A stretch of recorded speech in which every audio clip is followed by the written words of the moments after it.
Histoire du Japon médiéval, le monde à l'envers, de Pierre-François Suiri. La tentation peut être grande, et elle l'a d'ailleurs été au Japon même, à partir de Meiji, de découper l'histoire du Japon selon un modèle largement emprunté à celui de l'Europe, et plus particulièrement de l'Europe occidentale. Traditionnellement, on voit alors se succéder Antiquité, Moyen Âge, époque moderne, avec éventuellement Renaissance, et enfin époque contemporaine. Ce modèle, en tant que tel, est perclus de biais. Pour autant, il n'est pas totalement sans pertinence. Le problème est bien celui de la connotation, a fortiori si l'on tient à en dégager soit une influence, très improbable voire impossible, de l'un sur l'autre, soit un principe d'évolution générale, applicable en tout temps et en tout lieu, travers que le nationalisme d'une part, et l'évolutionnisme anthropologique historiciste d'autre part, supposer qu'il soit exempt quant à lui de nationalisme, susciterait volontiers. Par contre, une comparaison plus sereine et objective peut éventuellement dégager des traits intéressants, qu'ils aient la semblance de traits communs ou, bien au contraire, témoignent d'écarts affichant la singularité irréconciliable de mondes divers évoluant chacun à leur manière. Il faut sans doute y ajouter un autre problème, bien que relevant toujours de cette connotation, et qui renvoie aux clichés entretenus sur ces différentes strates chronologiques. À force de les perpétuer au nom de la simplification ou vulgarisation, on a en fait considérablement réécrit l'histoire, ou du moins on en a dégagé une image largement faussée. C'est peut-être tout particulièrement vrai pour ce qui est du Moyen Âge. Éventuellement, si ça se trouve, dès le terme employé. Le Moyen Âge, dans cette optique, n'est au fond pas tant une époque en lui-même qu'un interlude, aussi long soit-il, entre deux vraies époques. Je ne saurais dire au juste ce qu'il en est au Japon, même si le présent ouvrage donne quelques pistes. Mais cette problématique m'a renvoyé à mon propre rapport au Moyen Âge en Europe occidentale et tout particulièrement en France lors de mes précédentes études. Voilà une très longue période, le Moyen Âge européen dure environ un millier d'années, de la chute de Rome à celle de Constantinople, éventuellement découpée en deux sous-périodes, Haut Moyen Âge et Bas Moyen Âge. À titre de comparaison, le Moyen Âge japonais est plus tardif et concentré, ou peut-être faudrait-il dire qu'il évoque notre Bas Moyen Âge, sans vraiment être précédé d'un Haut Moyen Âge. Mais c'est justement le type de schématisme dont il faut se méfier. Et dans l'ensemble, c'est là la base de visions erronées qui ont la vie dure. Dans l'imaginerie collective concernant le Moyen Âge européen, les chevaliers font joli, à moins qu'ils ne fassent que brutal. Pour le reste, nous sommes dans des âges sombres, chaotiques, caractérisés par l'ignorance, l'inculture, le fanatisme religieux éventuellement. Et les choses ne redeviennent lumineuses qu'avec une Renaissance idéalisée, où le retour à Rome et même à la Grèce antique efface d'un vigoureux coup de brosse des siècles de barbarie, comme constituant, disons, un fâcheux malentendu. En fait, c'était bien plus compliqué que ça. Et même sans tenir au retour salvateur à l'âge d'or de l'Antiquité, ce schéma classique est tout simplement faux. Ne serait-ce que parce qu'avant la Renaissance, celle que l'on distingue en lui accordant une éloquente majuscule, il y a eu plusieurs Renaissances. Par exemple la Renaissance carolingienne autour de Charlemagne, plus tard une autre et d'ampleur aux environs des XIIe et XIIIe siècles, époque où l'on a redécouvert, via les Arabes le cas échéant, nombre de textes antiques, suscitant des bouleversements intellectuels considérables, même si essentiellement dans la sphère religieuse, avec des figures des plus notables et des controverses de haute volée. C'est intéressant par rapport au Japon et j'y reviendrai. Mais du côté des arts, il faut bien sûr relever l'apparition concomitante de nouvelles formes d'expression, et justement en substitution au vieux latin, englobant la littérature courtoise, nombre de poètes majeurs, mais aussi le roman de renard et les fabliaux, etc. Et ceci dans la seule sphère littéraire. Mais on pourrait évoquer bien d'autres arts, l'architecture des bâtisseurs de cathédrales au premier chef, tandis que des pratiques technologiques et ou agricoles nouvelles faisaient leur apparition, et que la démographie était affectée de mouvements inédits et très marqués, via l'urbanisme notamment, et les essarts dans un entre-deux avec les pratiques agricoles.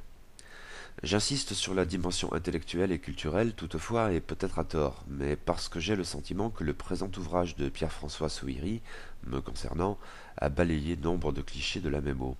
Ce qui n'a rien d'étonnant. Si notre propre histoire est ainsi déformée avec notre consentement tacite sinon explicite, qu'en est-il pour celle de ce pays lointain et si différent? D'autant que l'histoire du Japon, telle qu'elle est schématisée en Occident, via la culture populaire tout particulièrement, et a fortiori donc si on use un peu trop hâtivement de cette idée dangereuse d'un modèle comparable, semble à son tour propice au développement de fâcheux clichés. Ceci étant, si j'ai parlé à l'instant de culture populaire, il ne faut sans doute pas s'arrêter là. et je dois admettre que ma découverte, et parfois redécouverte, de l'histoire et de la culture du Japon m'a parfois amené à ce genre de schématisation réductrice, et peut-être même davantage encore, du fait justement que je me suis intéressé récemment, au travers de quelques lectures classiques, à l'antiquité japonaise, celle de l'ère Heian. Le réflexe commun au Japon, semble-t-il, d'y voir un âge d'or s'appuie notamment sur les arts et lettres d'alors, la poésie classique, d'abord sous influence chinoise puis s'en émancipant, mais aussi d'autres œuvres dont, pas la moindre, le dit du Genji, présenté aujourd'hui encore comme étant le classique de la littérature japonaise par excellence. La fin de l'époque Heian, par contre, semble irrémédiablement associée à un violent sentiment de chaos et d'atrocité. Cette fin d'un monde est présentée comme la fin du monde. C'est très sensible dans le dit de Hogen et le dit de Heiji, que j'ai lu récemment, et qui narrent les événements essentiels de ce bouleversement radical. Il faut les compléter par le dit des Heike, que je lis sous peu. Ces premiers paragraphes, et tout particulièrement la fin de celui qui précède, ont mis plus ou moins inconsciemment l'accent sur la vie intellectuelle et culturelle. À l'évidence, c'est l'aspect de l'ouvrage qui m'a le plus passionné. J'avais envisagé tout d'abord de m'étendre avant tout sur cette dimension, mais je suppose que parler de l'ouvrage dans son ensemble, enfin sans excès de précision non plus, ce n'est pas le lieu et je n'ai pas le bagage, impose un plan un peu différent. Et personnel, celui du livre est très différent. Il me faut commencer sans doute par un peu d'événementiel et institutionnel. Je reviendrai ensuite à ce bouillonnement intellectuel et culturel. Enfin, il me faudra évoquer dans une perspective mêlant histoire des institutions et histoire économique et sociale, d'autres questions essentielles de l'essai, portant sur les mouvements populaires et les tensions entre centre et périphérie, avec là encore cet aspect remarquable d'un monde nettement moins unilatéral que ce que l'on est porté à croire, par exemple en ce que l'économie et les mouvements sociaux ont leur propre logique, leurs évolutions éventuellement bien détachées des changements politiques et institutionnels. Il faut donc partir de ce sentiment au XIIe siècle de fin du monde, explicite autant que récurrent, mais qui peut, sur un mode un peu atténué, se traduire du moins par l'idée d'un monde à l'envers, expression qui revient régulièrement alors, et cela sera toujours le cas pendant quelques siècles, jusqu'à l'ère Edo en fait, et donc la fin du Moyen-Âge japonais. On peut probablement interpréter cette expression à l'aune du principe hiérarchique que Ruth Benedict, dans le Chrysanthème et le sabre, ouvrage à manipuler avec précaution cependant, jugeait si caractéristique de la société japonaise. Mais il correspond bien à une réalité d'alors, expliquant, le cas échéant, le catastrophisme dans la vie intellectuelle contemporaine, qui ne cesse de trouver dans les faits, à un niveau plus concret, la confirmation que les conceptions et les pratiques des Japonais ne sont plus les mêmes qu'avant. Dès lors, cette avance part de traits utopiques et s'institue comme une boucle de rétroaction où le constat du phénomène renforce sans cesse le phénomène concret, etc. Sans doute l'empereur n'avait-il plus forcément grand pouvoir depuis quelque temps déjà, quand le bouleversement se produit. Le dit de Hogen et le dit de Heiji en témoignent, qui montrent comment les institutions des régents et des empereurs retirés ont traduit dans les faits une pratique généralisée de la délégation de pouvoir, qui allait cependant encore s'accentuer. Les deux dits rapportent en effet sur un ton alarmiste souvent l'irruption dans la vie politique japonaise de personnages qui jusqu'alors n'y avaient guère eu de rôle. Les clans guerriers de province, fédérés sous les bannières rivales d'abord et bientôt antagonistes des Taira et des Minamoto. Issus du Japon de l'Est, selon une frontière culturelle classique et qui demeure prégnante aujourd'hui, ils s'opposent au Japon de l'Ouest, symbolisé par la cour impériale de Heian, Kyoto, avec sa vieille noblesse et son administration toute sinisée, et son raffinement louchant sur la décadence. L'appel à ces clans suscite des conflits inédits dans la ville même, ce qui choque par-dessus tout, et la guerre s'étend bien vite au-delà, obéissant à une mécanique complexe détaillée dans les dits épiques d'alors. Le pouvoir effectif, par ailleurs, glisse des mains de ses détenteurs traditionnels pour aboutir dans celle de ces guerriers d'une culture bien différente. Le principe de délégation, où l'empereur, même sans véritable pouvoir, demeure dans l'idéal la source de toute légitimité, à laquelle on ne saurait toucher, aboutit dès lors à une nouvelle institution promise à un certain avenir, le shogunat, au gouvernement sous la tente du généralissime, dont les attributions ne sont pourtant certainement pas que militaires.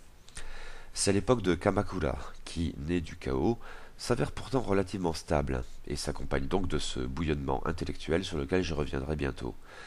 Sur le plan politique, elle voit se développer des institutions nouvelles, dans cette optique de régime des guerriers, lesquels ne sont donc pas les ignares que l'on croit et se montrent souvent des mécènes avisés, qui connaît son apogée lors des tentatives repoussées d'invasion mongole. Que le pouvoir y survive semble témoigner de sa force et de sa pérennité. Mais à tort peut-être. Aux environs du XIVe siècle, le Japon est à nouveau balayé par le chaos politique. La tentative de restauration impériale de l'ère Kenmu ne dure guère que 3 ans, mais les troubles se prolongent bien au-delà, dont le shogunat de Kamakura ne se relèvera pas. L'histoire semble à vrai dire se répéter, en partie du moins, mais c'est là une idée malvenue et éventuellement néfaste à mes yeux de manière générale. Pour ce que j'en sais, l'histoire ne se répète jamais vraiment. Et du chaos surgit un nouveau régime shogunal aux mains des Ashikaga. Ce sera l'ère Muromachi qui, pour ne durer qu'un siècle environ, s'avère pourtant d'une extrême richesse à tous les niveaux. Mais le shogunat s'effondrera donc à nouveau, et il en résultera une nouvelle période de chaos, probablement pire encore que celle qui avait précédé. C'est le Sengoku, apogée de la tournure féodo-vassalique du Moyen-Âge japonais, l'époque des guerres incessantes, l'âge des samouraïs par excellence. Il faudra les actions successives de 3 grands seigneurs féodaux, Oda Nobunaga, Toyotomi Hideyoshi, enfin Tokugawa Ieyasu, pour y mettre un terme. Le triomphe ultime des Tokugawa débouchera sur un nouveau shogunat qui durera environ 2 siècles et demi. C'est l'ère Edo, époque d'une stupéfiante stabilité, et ce n'est plus le Moyen-Âge.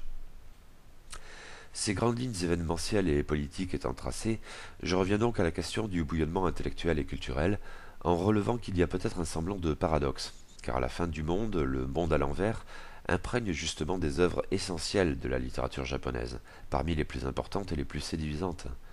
Ces auteurs, tels qu'Amo no Chomei, dans cette merveille que sont les notes de ma cabane de moine, déplorent la fin du vieux monde, mais ne comprennent pas, sans surprise, qu'ils sont eux-mêmes et pleinement les incarnations d'une vie culturelle en rien atténuée, et peut-être même plus enrichissante encore. Il faut balayer les clichés traditionnellement associés à la notion de Moyen-Âge. Le Japon médiéval n'a en fait rien d'obscurantiste, et il l'est d'autant moins que ce contexte troublé favorise en fait ces nouveaux courants culturels. Pour reprendre l'expression bienvenue de l'auteur, Kamakura est une société qui s'interroge. En fait, ce bouleversement radical s'avère bien vite décisif pour expliquer un bouillonnement intellectuel qui, au fond, n'a rien à envier au classicisme éventuellement étouffant de l'ère Heian tardive, bien au contraire. Il est vrai cependant, particularité à noter, qu'il concerne peut-être au premier chef la pensée religieuse, qui connaît alors une sorte d'apogée. La comparaison avec le modèle européen tentante pourrait évoquer un saint Thomas d'Aquin ou un Guillaume d'Occam. Mais les doctrines nouvelles au Japon sont probablement plus radicales encore. C'est l'époque où apparaissent et se développent les grandes sectes bouddhiques japonaises, en dépit des résistances d'un bouddhisme japonais antérieur, résolument conservateur. Et finalement, si l'on souhaite à tout prix établir un parallèle avec l'Europe, il faudrait peut-être chercher plutôt quelques siècles plus tard, en termes d'impact, avec la Réforme. Quoi qu'il en soit, les différents courants de l'amidisme ou de la terre pure se développent alors, avec ce paradoxe apparent d'un mouvement qui, à bien des égards, s'affiche anti-intellectuel, mais suscite pourtant une philosophie assez pointue et étonnamment subversive. Le salut généralisé et extérieur de la terre pure s'oppose alors au salut intérieur et acquis de soi-même tel qu'il se développe avec le bouddhisme zen, non sans paradoxe là encore.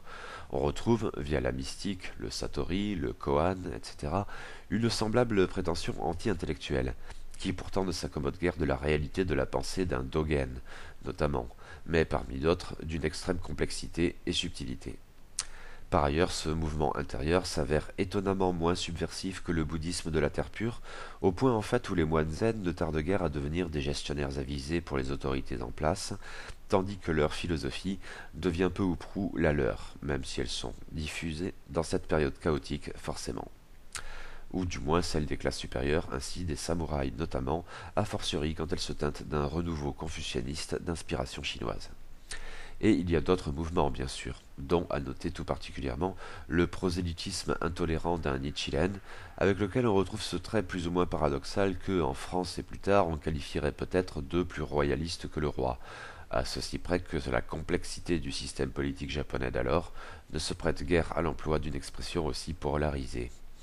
Retenons-en cependant que ce défenseur de l'autorité et de la tradition, finalement, s'avère étonnamment subversif à son tour. Il ne faut cependant pas s'arrêter à la pensée religieuse, si elle domine quelque peu, surtout au début du Japon médiéval. La vie intellectuelle sous ce monde à l'envers est d'autant plus agitée et fructueuse que l'envers trouve à s'élever et à s'exprimer. Sur la fin de la période, par exemple, se développe avec la bénédiction des autorités, puis leur méfiance voire leur hostilité, le théâtre No. Le fameux Zeami, prenant la relève de son père, théorise le genre en même temps qu'il contribue à le fonder, et marque ainsi de son empreinte la vie culturelle japonaise pour les siècles à venir. Il faut d'ailleurs probablement sortir là encore du seul champ philosophique et littéraire. Les arts très divers, éventuellement spécifiques, cérémonie du thé, jardinage, et pas seulement les jardins de pierre, même s'ils font alors leur apparition, mais aussi au-delà, connaissent alors une évolution rapide et gratifiante de manière générale. Globalement, il faut d'ailleurs mettre l'accent sur un trait particulier de la vie culturelle d'alors, sa tendance marquée à se montrer collective. On s'associe pour voir les pièces de No ou entendre les récitations du Didaike, mais aussi pour créer ensemble. Le Renga, en poésie, connaît alors un grand succès, et à terme, débouchera durant l'époque ultérieure sur les haïkus de Basho et compagnie. La réalité s'avère donc bien éloignée des clichés obscurantistes que l'on tend systématiquement à accoler à la simple idée de Moyen-Âge. Un troisième point est essentiel après les développements politico-institutionnels et intellectuels culturels, qui est peut-être un peu plus diffus, mais s'avère d'autant plus important qu'il arbore là encore des traits éventuellement paradoxaux, du moins en façade, et guère cohérents avec les clichés que l'on se fait généralement du Moyen-Âge autant que du Japon, et donc du Moyen-Âge japonais. Dans une optique davantage économique et sociale, mais en tant que telle non dénuée d'aspects culturels, ceux qui ont été évoqués plus haut sont souvent liés à ces considérations plus populaires, il s'agit de se pencher tant sur les succès économiques d'un Japon qui pouvait donc s'accommoder du chaos politique sous cet angle, que sur les conflits sociaux alors émergents, entretenant des relations complexes avec tout le reste, mais dessinant des évolutions possibles d'une importance essentielle, et atténuant le cas échéant les autres formes de domination qui pouvaient trouver à s'exercer dans le Japon médiéval. Éventuellement, tout ceci pouvait se produire dans un contexte de tension entre le centre et la périphérie, qui a été régulièrement relevé, par Michel Vier par exemple, pour citer une lecture assez récente. C'est bien sûr flagrant dans les premiers temps du Japon médiéval, quand les clans guerriers de province s'immiscent dans la politique de Heian, au cœur même de la ville. Toutefois, ces clans ayant acquis le pouvoir central se trouvent à leur tour en porte-à-faux avec une province éventuellement lointaine désormais et où leur délégation de pouvoir, même temporaire, justifiée par la nécessité pour le seigneur et ses proches d'aller se battre dans le Kansai ou ailleurs, tendent à se consolider, instaurant un nouvel état de la politique locale qui reproduit les tensions antérieures. C'est en fait d'autant plus marqué que les luttes des Taira et des Minamoto, en introduisant le Japon de l'Est dans la politique de Heian, lui ont d'une certaine manière conféré une existence prépondérante, guère envisageable auparavant. Mais ces conflits dépassent largement le champ des seules autorités constituées et légitimes d'une manière ou d'une autre. Le brigandage y a sa part, peut-être tout particulièrement entre les périodes de Kamakura et de Muromachi, quand des bandes parfois considérables se constituent et développent par ailleurs une culture qui leur est propre, de vaurien, même si cette culture peut avoir des échos dans les plus hautes sphères. Mais il faut aussi, et peut-être surtout, mentionner la piraterie, endémique au point de caractériser le Japon à l'extérieur, mais d'abord sur les côtes de la Corée et de la Chine. En fait, cette piraterie a sans doute joué un rôle crucial dans l'évolution économique du Japon. Mais d'autres formes d'associations se constituent, pour devenir des acteurs non négligeables de la vie politique et sociale du Japon médiéval. On compte aussi bien des ligues de seigneurs aux répercussions importantes dans cette atmosphère de guerre civile, que des associations de gens du commun, paysans surtout, mais pouvant s'accommoder d'un très vague urbanisme pour constituer des sortes de communes dont l'existence est parfois bien brève, mais certaines tiennent assez longtemps pour que seigneurs et nobles et religieux soient contraints de les prendre en compte. Par ailleurs, je parlais à l'instant des religieux, ils jouent à leur manière un rôle déterminant à cette époque au-delà de la seule vie intellectuelle. Si nombre de monastères ancrés depuis longtemps étaient des propriétaires terriens finalement guère éloignés des seigneurs féodaux, le développement des nouvelles formes de pensée bouddhique est propice à l'association dans une optique éventuellement prosélyte, prenant directement part aux affrontements militaires. Tout cela se vérifie particulièrement à l'époque Sengoku, où se constituent des ligues durables et puissantes, au travers le cas échéant de soulèvements populaires virulents et tenaces, développant les révoltes paysannes antérieures avec une organisation davantage poussée et dès lors plus efficace. Plus que jamais, plus encore sans doute que dans les plus catastrophistes des augures du début de la période, c'est là le monde à l'envers. Ce chaos politique en même temps n'affecte pas nécessairement la vie économique, ou disons pas de la manière que l'on croit.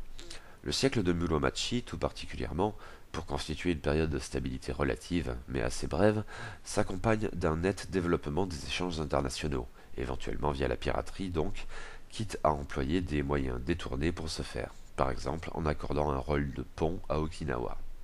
Je relève par contre avec étonnement que l'auteur ne traite quasiment pas de l'arrivée des Européens au Japon à la fin de la période.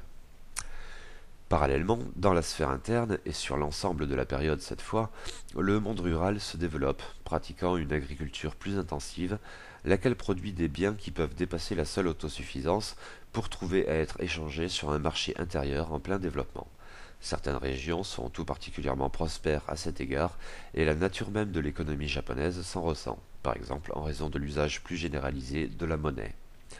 Qu'on ne s'y trompe pas, toutefois, les relations de dépendance à la campagne peuvent être tendues, et très régulièrement sur l'ensemble de la période, les paysans pauvres réclament des édits de la part des autorités, shogunales essentiellement, afin d'obtenir des remises de dettes. Et ces dépendances sont donc parfois très lourdes, nécessitant une intervention extérieure qui, au fond, tient parfois du cautère sur une jambe de bois. D'autant plus de raisons pour les paysans de s'associer, même si l'on trouve dans ce cadre-là un jeu parfois ambigu entre les paysans les plus aisés et les samouraïs les plus pauvres, dont la communauté d'intérêt favorise le rapprochement. Bien sûr, le peuple japonais ne vivait pas uniquement de la terre, si celle-ci en employait la très grande majorité. Les gens de mer ont été rapidement envisagés, qui ont un rôle déterminant, les commerçants aussi, mais il faut également prendre en compte aussi bien les artisans que les danseuses et courtisanes, et enfin les parias. Le tableau étant ainsi détaillé, il est possible et sans doute nécessaire de revenir à la comparaison entre Moyen-Âge européen et Moyen-Âge japonais, en faisant fi de l'idée de modèle, mais en relevant du moins tout ce qui peut rapprocher et tout ce qui peut éloigner l'un de l'autre, car il y a beaucoup à retirer, tant des ressemblances que des dissemblances. Un très bel ouvrage. Pointue sans être étouffante, détaillée à bon escient le cas échéant, pertinente sans doute et d'une lecture passionnante, cette histoire du Japon médiéval m'a amené à relativiser bien des préconçus dont je suis affligé comme tout le monde. Tout particulièrement intéressé par les développements portant sur l'histoire des idées et des mentalités, et la vie intellectuelle et culturelle, j'y ai néanmoins trouvé matière à réévaluer globalement mon intérêt pour cette période, qui gagne à être approfondie.